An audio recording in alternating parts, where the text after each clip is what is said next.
And that's one thing we're lacking in Nigeria that is important. Security lessons must be taught right from primary school. You know, we've grown up over time because there's been peace while growing up. So we don't take these things very seriously. The Israel you are talking about, I hope you know that there's a kind of military system they have that every Israeli must go for training. You must serve for 2 years before you leave. So as you speak, everybody above 18 is a military man. So he automatically knows what it is. And then the ones that are not 18 yet, they have these lectures, these programs, they teach them what to do, what to see, what to look out for. We don't have those things. And that's why it's important now that we have challenges like this, we must be able to develop that aspect of security training for our children from the beginning until they grow up, and it brings out the awareness. So you mentioned the issue of the rehabilitation. You know, I always tell people that in war, it is natural that once your enemy surrenders, you can't kill him. And you know, people have held us accountable on such issues. So we too, because Nigeria is a signatory to human rights charter, we are duty bound to obey it. So once there is that, anybody who surrenders, we are bound to receive him and take him and prepare him for prosecution. That's how it has been done. And we'll make sure that those ones that have gone also go through the safe corridor. And safe corridor is where they are de-radicalized until we're sure who they are and their stand back. And I can tell you, those of them that went there have not gone back to anywhere. You'll be hearing reports of no, they are not the ones doing those selling of those arms. Most of the people selling those arms are people that are just doing business on their own. In Maiduguri, you find commercial vehicles, commercial drivers will drive into filling stations, buy full tank. When they go across, they have some arrangement, they can remove some quantity. So you see, the war economy comes in, and once the war economy comes in, saboteurs will increase to make sure it is prolonged. There are people that are benefiting from it. And I keep on hearing most of the people saying the military doesn't want it to end. I say, who is that? Who is that foolish person that is dying and wants it to continue? I mean, the video, the clip we showed you, these are parents of people, these are fathers, mothers. Just the way we're here, our children are going to school, coming back, we can take them for movies, we can take them. You don't have that liberty to do that. The children are not seeing their parents. Okay, look at that one, that double amputee. Tell me, what can he do again for his family? So these are the things that we need people, Nigerians, to understand, that people are sacrificing so much for this country. And then we need to encourage them. Like you had, the few of them that have gone for Invictus Games felt a sense of belonging, and it gives them new awareness. So those are the things we appeal to Nigerians to always want to support these people. And for all those ones committing crime, whether civilian or not, most times when you hear when the Air Force strikes an area, the next thing you hear is that civilian casualties. I can tell you, most of those times there are people that are trading with the terrorists. Most times before any strike is done, deliberate efforts are being taken. Yes, there could be mistakes, but on most occasions, they are the ones trading with it. So when it hits, they'll come and say, no, they are just civilians. You cannot be a friend of a thief is a thief. So that is the procedure, and that's how it is. So we tell you that we're working inwardly, checking also our own men. In case we have people like that, we always want to check them, and then those ones from outside. So those are the things we're doing.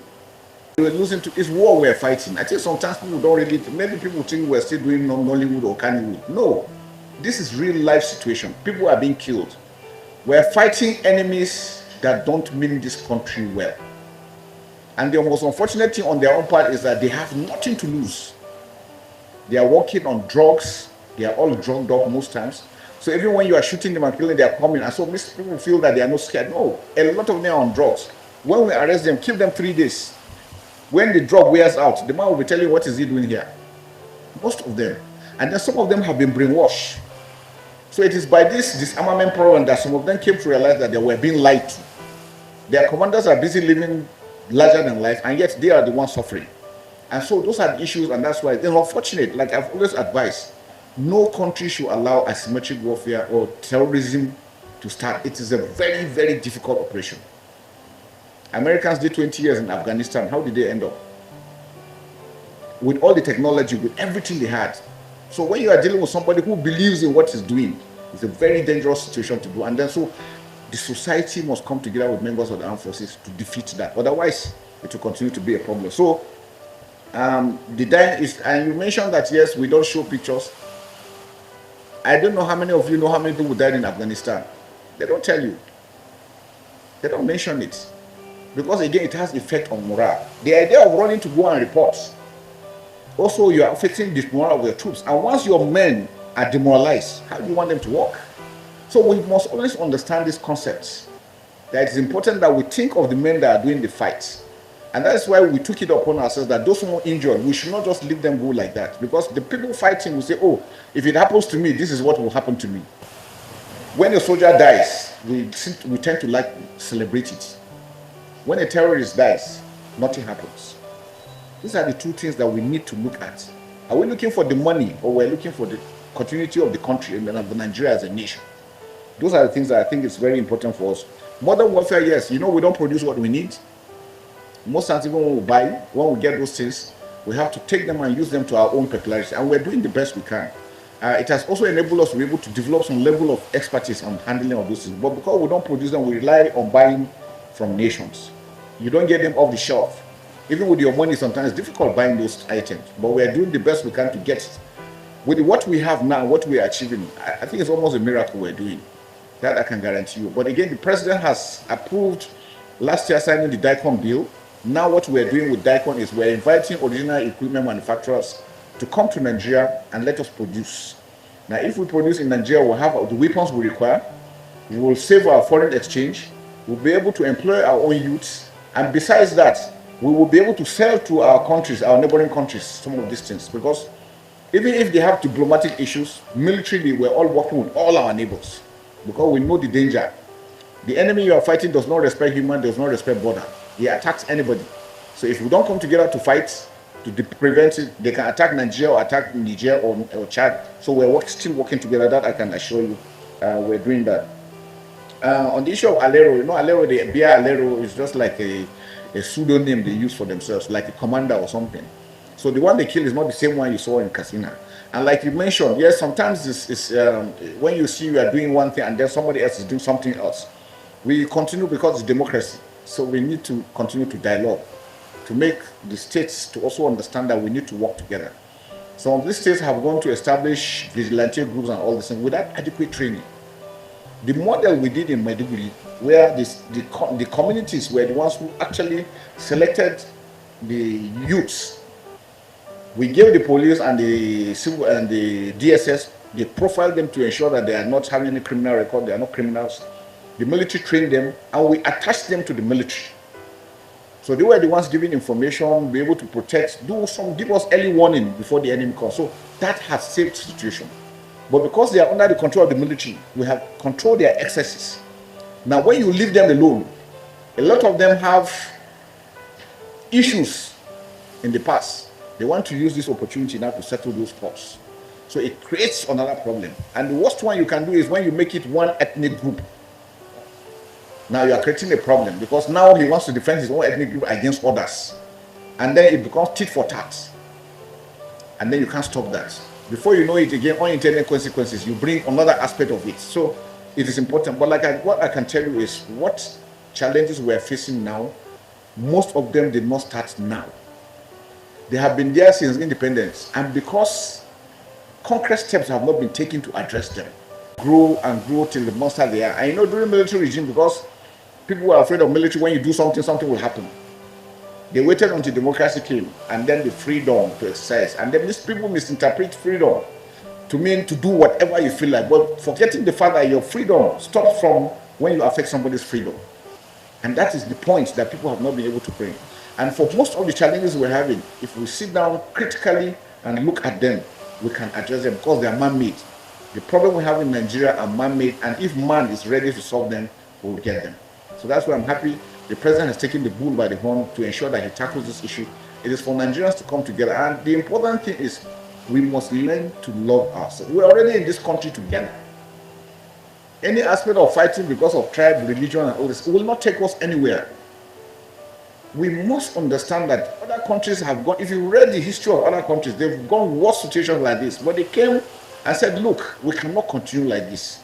We must draw a new page. And that's what I think Nigeria has gotten to.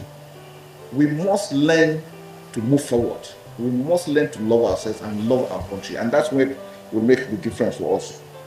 The deployments are done. We have seen the gaps we're having. We're talking with the state government because, like I said, a lot of it has to do with politics. You see, boundary demarcation is still there. Farmer headers issue is still issues that can be sorted out. If we're able to build ranches, because one thing I realize about what's happening is the perception is there's land grabbing. And again, because things were done before. You know, in the past, most communities stayed with Fulanis and their native locals without any problem. If a cow enters a farm and eats a farm, the cow is arrested. The owner of the cow will come and pay compensation. If any animal is mistakenly dies or whatever, compensations are made. It got to a stage where these compensations were not made. Instead, cows were sent into farms, killed. The farmer gets angry. He attacks the animal. The full animal feels his own investment had been dealt to, and then prosecution wasn't there. So impunity setting, and this is where we are today. One, law and order must be there. A criminal is a criminal. You commit a crime, you should suffer for the crime you've committed. Once we start implementing that fully, it will negate these issues and we'll have understanding. But dialogue, we must continue to talk together as brothers and sisters. Or somebody said, or else we will die as fools. And I think we don't want to die. On the issue of intelligence, yes, intelligence is coming in. Like I told you, because of the insider information, that's actually the day that it happened. The troops were there. There was a faint attack in another village. When the troops moved in, that's when they now came in to attack this other one. And that's what happens, because there are people telling them, okay, the troops are here, the troops are there. I can tell you consistently, if troops are moving on operation, there are people that are monitoring them, tell them 3 vehicles, this number of soldiers, this number of this is what they are doing. This. People are giving them that information. People take food to them. People take even women to go and give them, to tell you how bad it is and how sad the situation is. So that's why we want to preach the aspect of good governance. We believe that if there is good governance and people have a sense of belonging, most of these issues will go down if we address them properly. Border management efforts, the last time I spoke about fencing of the wall, I know there have been pros and cons about it, but I tell you, for me, from what I've seen, it's important that we take decisive action. We must learn how to protect our borders. Somebody mentioned 1,000 and something porous borders. The Sahel is hot. Niger, Mali, and Burkina Faso are going through so much stress. If you leave them the way they are going in the next 1 year, those countries are not, I'm afraid they might collapse. And once they do, Nigeria is the target. And we must be proactive now. So whatever thing we have to do, it's important that we do that as quickly as possible. I think it's very important. Despite the killing, we still hear about killers. Killings will continue. The number of people who say we have killed, how many are they compared to the whole population of over 200 million? We have porous borders. There are people that are empty, not eating. You know, since Libya has fallen, the whole of that Sahel is open. There's free movement of drugs, illegal immigration, light weapons, small arms, all moving. Once your border is empty, all those things are flowing into your border. And like I told you, the attraction is Nigeria, because people believe Nigeria is rich. High rate of unemployment, poverty, illiteracy. It's easier for people to be drawn into crime and criminality. And so those are aspects we are putting. So most of these things are not military solution, like I said. It's a holistic thing that has to be done. To address them, local governments must work. Because if you have a state with 20 local governments, with 20 local government chairmen, crime is localized. Each local government chairman will be dealing with the criminals within his own domain. It will not all come together to the states. And so it will mitigate those things. And so those are the things that we try to preach so that we can get those things. Thank you very much. So you must do due diligence in what you are doing. All these things take time. It's been done, and it's been done by the Attorney General of the Federation. We are holding the terrorists, but they are doing the sorting out. There is an investigation team independent of us. The Attorney General is the one who prosecutes, and prosecutions have been done. And during investigation, those ones that are found not to be part of it are taken to safe corridor. We have been doing that, and that's why sometimes you hear them going under de-radicalization and other things and being released. So it's a work that has been done. It's something that's is ongoing. We will not stop. We will continue to do that, and we'll continue to arrest and then sort them out. That's how it is for us. Now, how do we address those things? Do we have a national ID card? Do we know how many Nigerians we have? Do you know who is a Nigerian? Your border is open. If any arrest is, can you do a thumbprint and identify who the person is?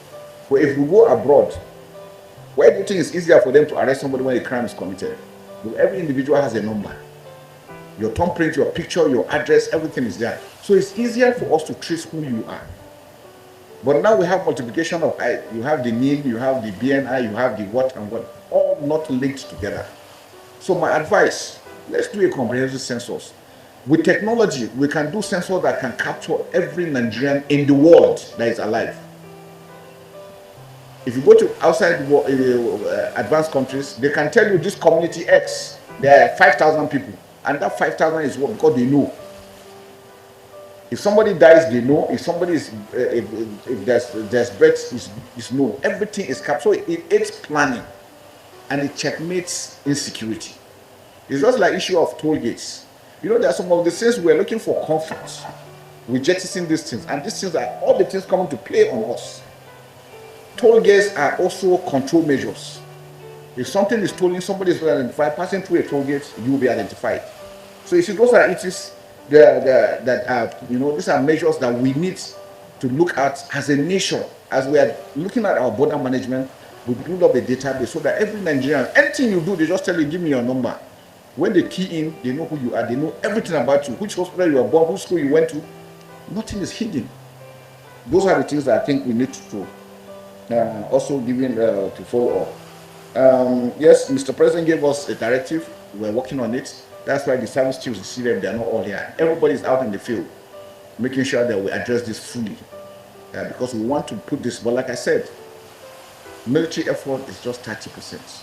70% is non-kinetic, and it has to do with good governance, fairness, justice, equity.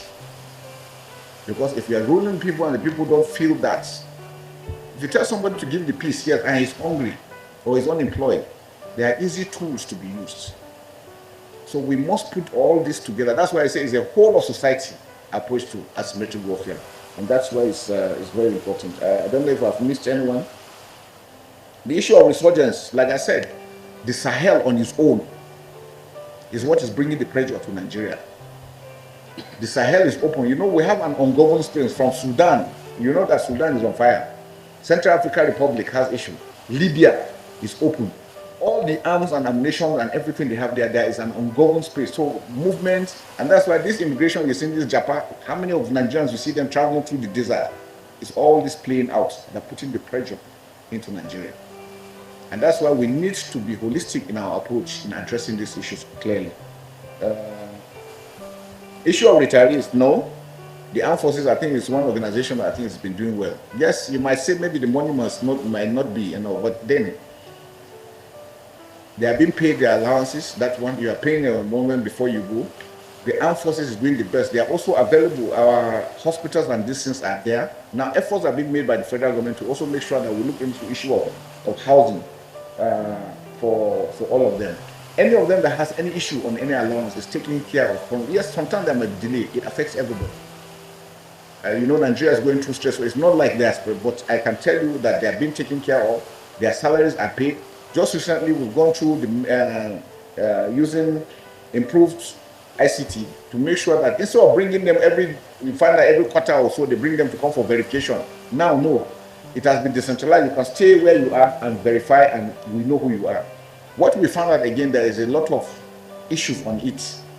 Sometimes you find a lot of discrepancies. So efforts are being made to ensure that we address them very well. Like he mentioned, the families, we pay families, sponsor the family of anybody who has died till university. The armed forces does that, all true. And so many things, the medical aspect that's followed, it's not, we're not doing, we wish we could do more. But again, we are also taking from the purse, from the resources available. But I can tell you, we're not throwing our people away. The welfare of our men is very important, like I mentioned, because the way you treat those ones that have left will determine the ones that are serving their level of commitment, and we are very, very mindful of that, and we will continue to do that. Those of them that went, you watch the clips, some of them told you they were taken to Germany, some people were taken to Dubai, Egypt, all because of treatment. And that's calls for the importance for us to be able to develop our own medical system so that we don't need to go out. Because you can imagine how much money it costs to take one person out. That money will treat more people on ground if they are here in Nigeria. So I'm happy that we have new hospitals that are also coming into Nigeria, and we're hopeful that they will be cheap enough and kind enough to also extend.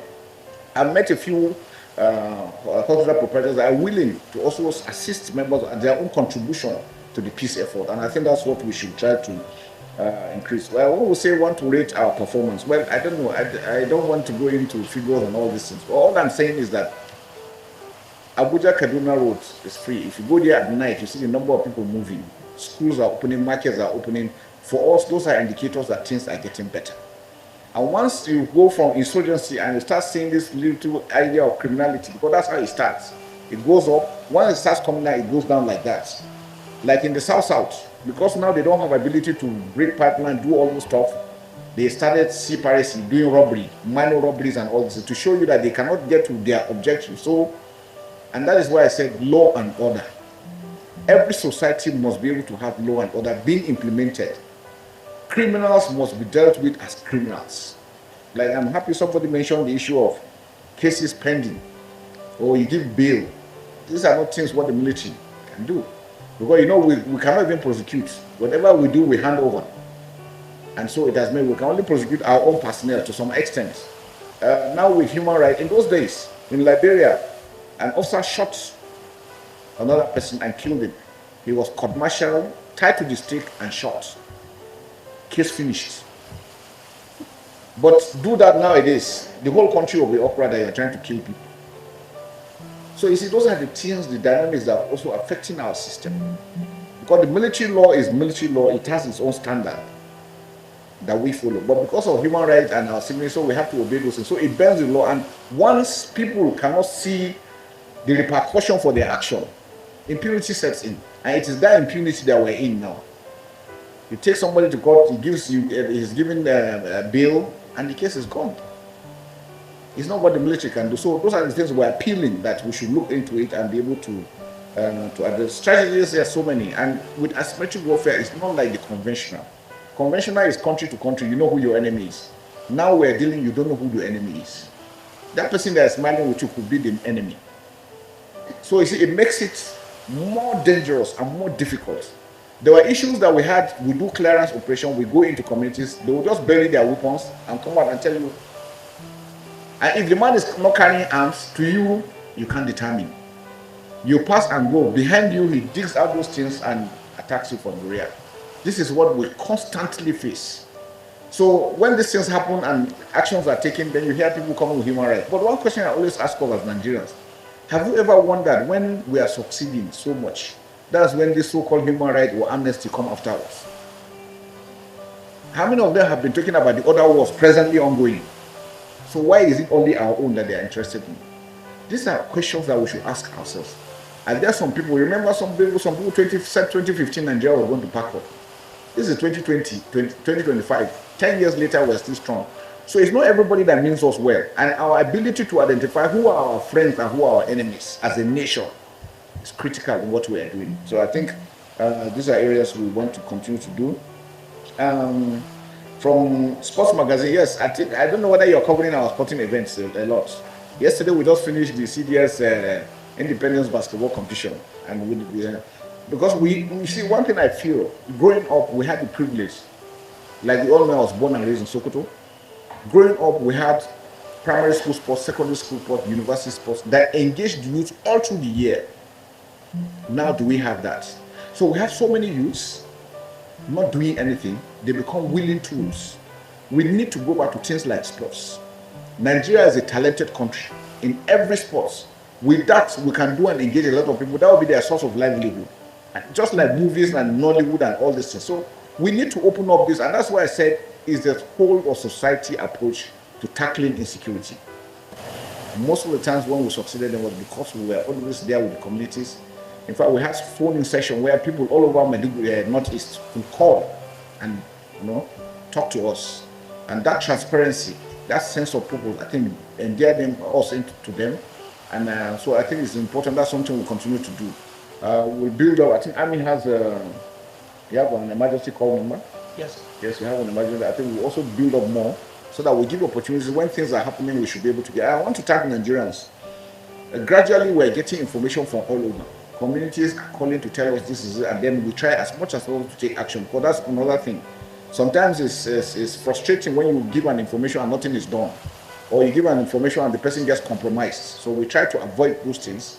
And I can assure you that Nigerians are doing a lot supporting us in ensuring we do that. We'll continue to do that. The Nigerian Army has a language school where we do French and other languages, and we also encourage our officers to ensure.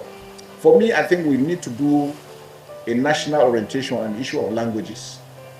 Sometimes you hear somebody, when you see somebody maybe from one tribe and you call him from another tribe, no. As if it's a taboo. It's the greatest mistake we're making. Anywhere you are, learn the local language. It helps you. I have traveled around the world and I realized that once you can speak the language, the acceptance is different. And I think it should be made compulsory for us, for every Nigerian to be able to at least the 3 major languages. Because it really, really unites us and we build that synergy that we're looking for. As long as we keep on saying, no, I am not this, I am not that, I am not that, we can't build up that. Countries are coming together. I don't know why we think we want to be separated or want to be doing things to make us apart. We must learn to work together. I think that's very, very critical. Professor, thank you very much. I appreciate you. And Mr. Ahmad, totally, okay, I think we'll address those issues. So I don't know if there's any other one. I think we've handled all. Okay, yes.